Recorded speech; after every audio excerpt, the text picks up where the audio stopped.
Hello everybody, my name is Jennifer Dotson and I'm doing personality across the lifespan. Child temperament.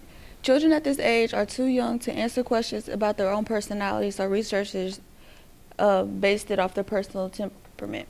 And temperament is the genetically based behavioral tendencies seen in children. And as children grow with their personalities form, temperament seems to grow too. The chart here, it says the temperament construction, which is positive effect, effectiveness, effort control, negative effect, and orienting. Adult personality traits, or they call it the big five, are extroversion, which is how outgoing or assertive or talkative a person is, agreeable, how caring a person is for others, and how the person gets along with other people, consciousness,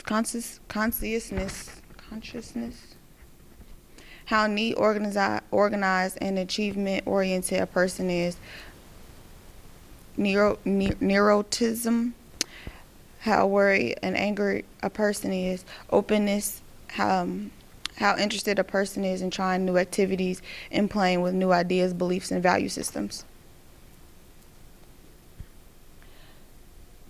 Changes during the big five personality traits during childhood.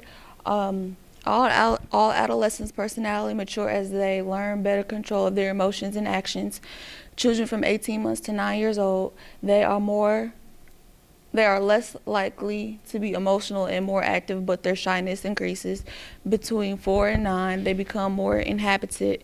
And teenagers from 11 to 18, their openness increases. And adolescents' greater understanding of abstract ideas shapes their personalities because they become more questioning.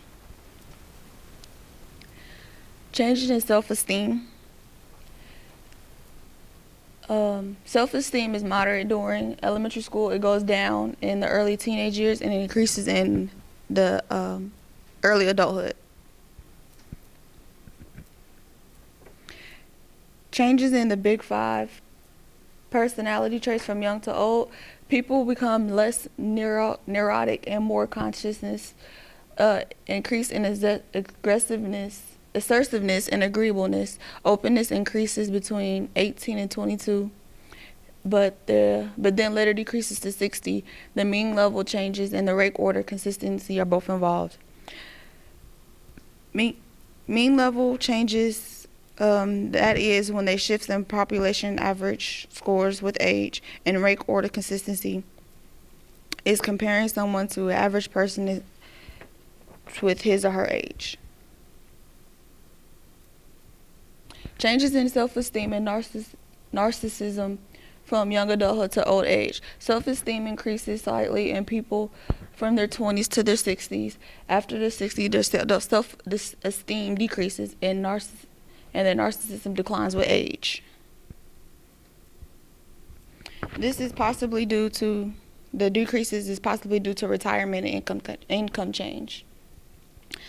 Significant life experiences and social investment theory.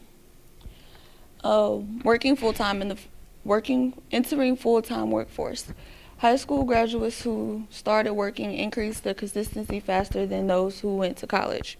Men and women who are successful in their careers increase more in self-confidence, dominance, and dorm adherence, and decrease in neuroticism. Being in a serious relationship or married, both or settled down in a relationship and stable romantic relationship increases the consciousness and decrease in neuroticism.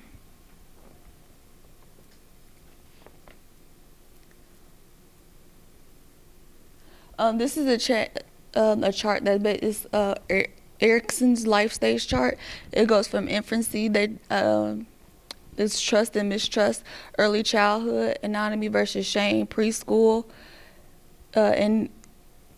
initiative versus guilt, school age, industry versus inferiority, adolescence, ego identity versus role confusion, young adulthood, intimacy versus isolation, middle adulthood is generativity versus stagnation, and older adulthood is ego integrity versus despair.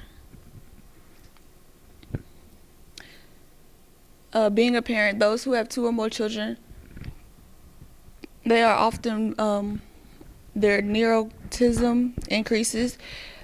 Those who are intentionally high in sociability, increase sociability, and those who are low and decreased.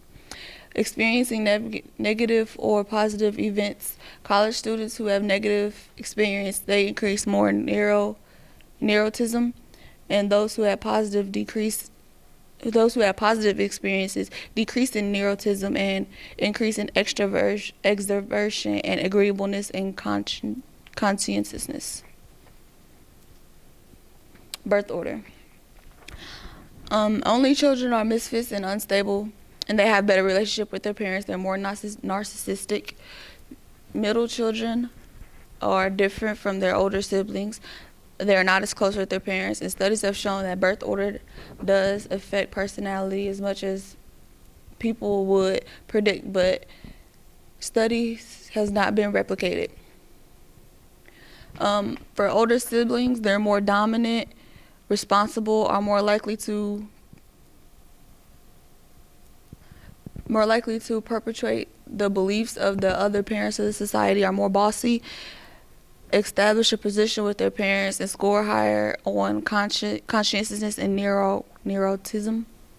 And younger siblings are more coddled, they're more creative, they challenge the beliefs of the parents of society, they're more reckless, distinguished position by being rebellious, and score higher in agreeableness.